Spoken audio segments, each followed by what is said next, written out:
Hello, this is my math friend, your favorite educational math channel. Good. Right now, there's good news here for my dear junior high school students. We are beginning our math lessons, and in this lesson, we are looking at indices, the powers of numbers. Okay, before we continue, I want you to like, and then I want you to watch, hit the subscribe button and the notification bell if you've not. It's very important. Then you share for more of these educative videos. Don't worry, you're going to really understand it. Okay, great. Let's move on. What's indices? Look at the very term over here. There's a term here, A, and then you have a small letter on top, N. Means that A can represent any number, N can represent any number. But A is the base, and then N is the power or index or exponent. They are used interchangeably. Very well, as you can see on the board. Good. Now, one is index, plural is in indices. So that is it. Good. And so look at the examples over there. 2 squared and 4 cubed. Okay, so how do we read that? We read the base first. So 2, and then you add the exponent. So 2 squared. If it's 2, it's squared. If it's 3, it's cube. So on and so forth. Good. So this is 2 squared. And then the one up there is the base first, 4 cube. Take note. Let's note a few things that will guide us to be able to, solve problems of indices very well. Good. The first one you should notice that the base or the number without index. So when you find a number or a base without an index, what does it mean? So for example, 7. 7 is the same as 7 exponent 1. Now because it's the exponent or the power is 1, that is why you normally don't bring it. Okay, good. But know that when you see 7, it's the same as 7 exponent 1. And that one is positive. Very good. Take note. The second thing you should notice that the bases or the numbers whose exponent is 0 equals 1. So when you see any base with a power, an exponent being 0, it's equal to 1. Example, 15 exponent 0, or 15 to the power 0. You can read it like that. It changes to become what? 1 is equal to 1. 142 to the power 0 is equal to 1. Take note of that.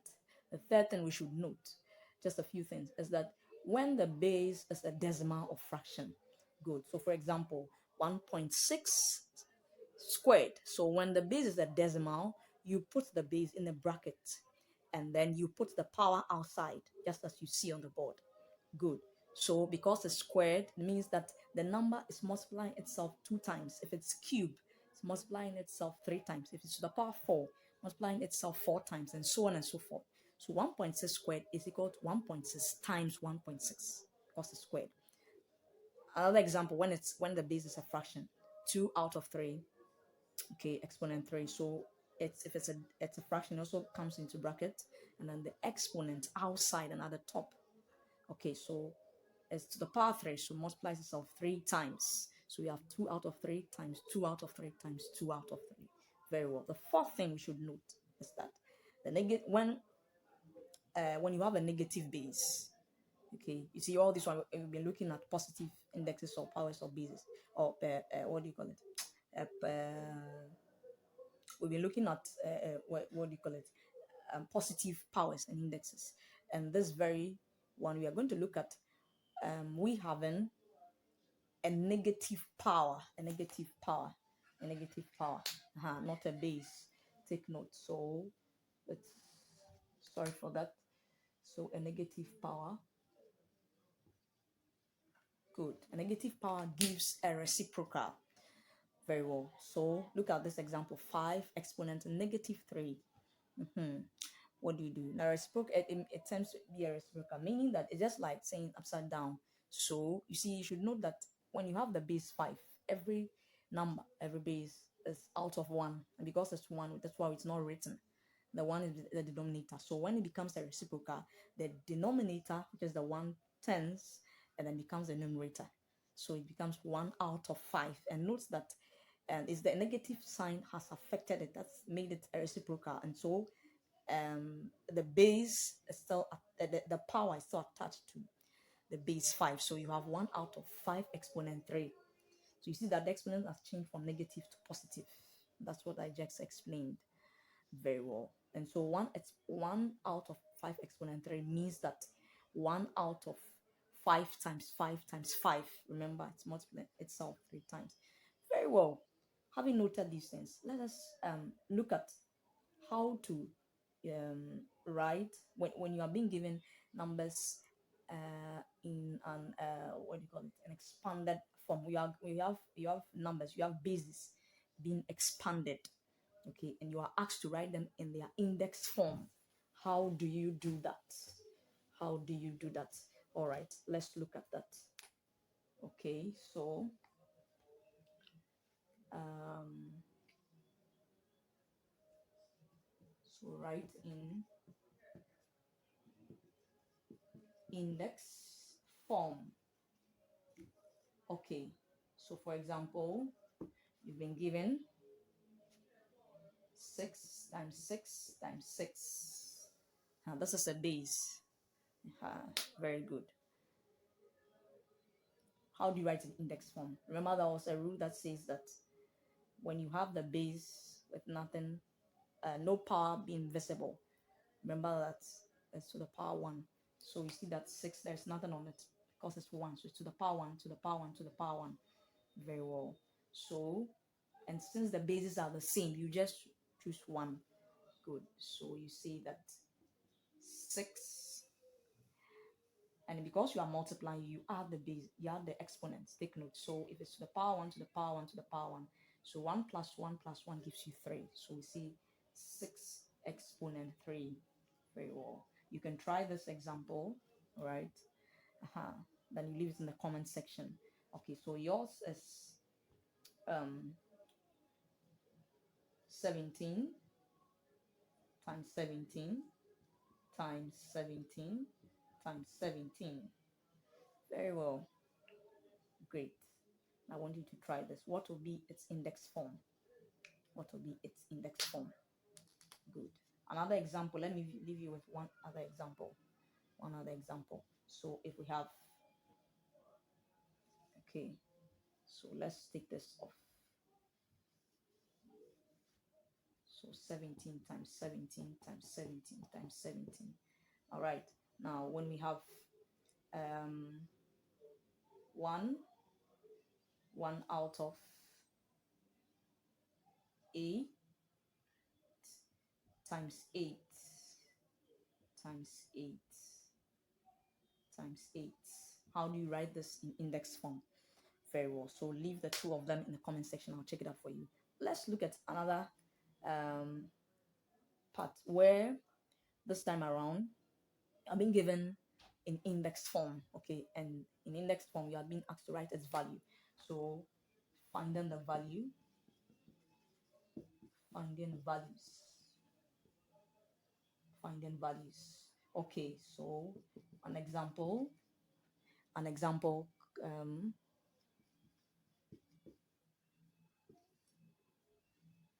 So if I have 9 exponent 2, I've been asked to find the value. This one is in the index form, okay, so you need to first of all change it, okay, and then you finally have the value. So 9 exponent 2 means that 9 is multiplying itself 2 times. So we have 9 times 9, and 9 times 9 gives you what? 81. So the value or the number, the answer is 81.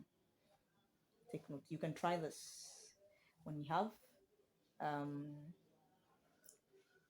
11 exponent 11 exponent negative 4. Very good. Try that one. So this one is when we have a negative power. Very good. How do you solve that? Change it and find the value.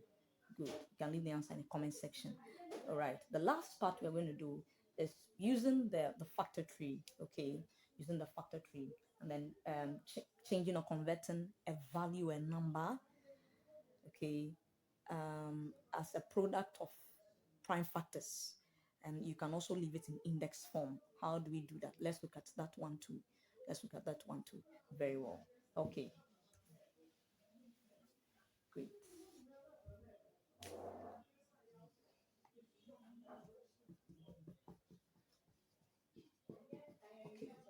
expressing values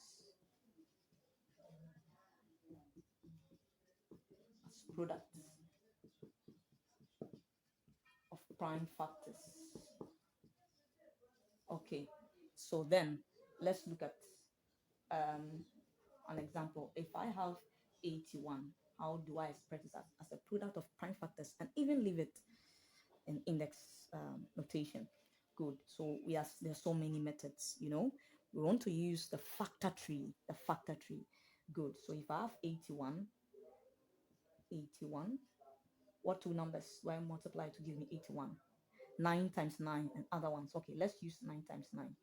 Okay, so 9 here, 9 here. At the end of the day, we are going to keep um we're going to keep multiplying till we get all of them being prime numbers. Okay, very good. Now we have prime numbers. You can't deduce further numbers out of it. So 9, is 9 a prime number or composite number? How many factors? Let's check. Okay, so what are factors of 9? 1 times 9, and what again? 3 times 3. Very good. How many are they? 4. They are more than 2. So 9 is a composite number. So then we continue. Right. We continue over here. Now, if I have 9, what times what gives me 9 again? Okay, so if it's a composite number, you continue. So you get prime numbers. You stop. 3 times 3. And here too, 3 times 3. Is 3 a prime number or composite number? Let's find out. How many factors has 3? 1 times 3 or 3 times 1. Choose one. Any other? Okay, that's all. So what are the factors? 1 and the number itself. So only 2 factors. So 3 is a prime number. So then we stop the factor tree. That is it.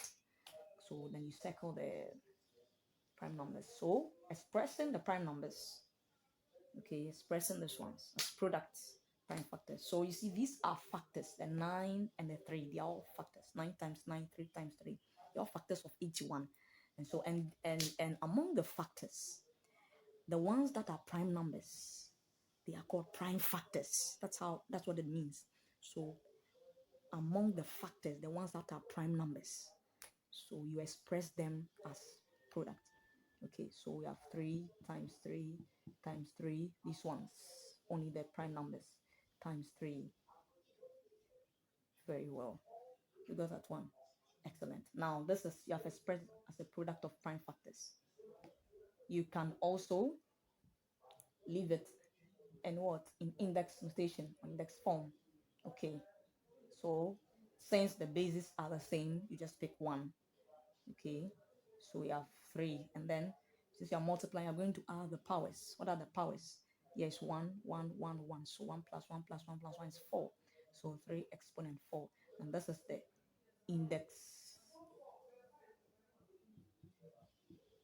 index form. Great. Index notation. So that is what we're talking about. Very well. We'll bring our lesson to an end. Great. I trust that you enjoyed the lesson and you really understood it. It's simple, isn't it? Yes, it is. Very well. Okay, now in the next lesson, we are going to continue by multiplying and dividing. Okay, in the powers of numbers. Okay, when you look at multiplication and division, now we are going to consider certain laws. Yes, there are certain laws that you should really consider, or rules, okay, before you can multiply and divide. So if you want to really know how to do that, I want you to follow me and then anticipate. Don't forget, like, watch, subscribe, hit the notification button if you've not, and then share for more of these educational videos. Stay blessed. This is my math channel, my math friend. Bye.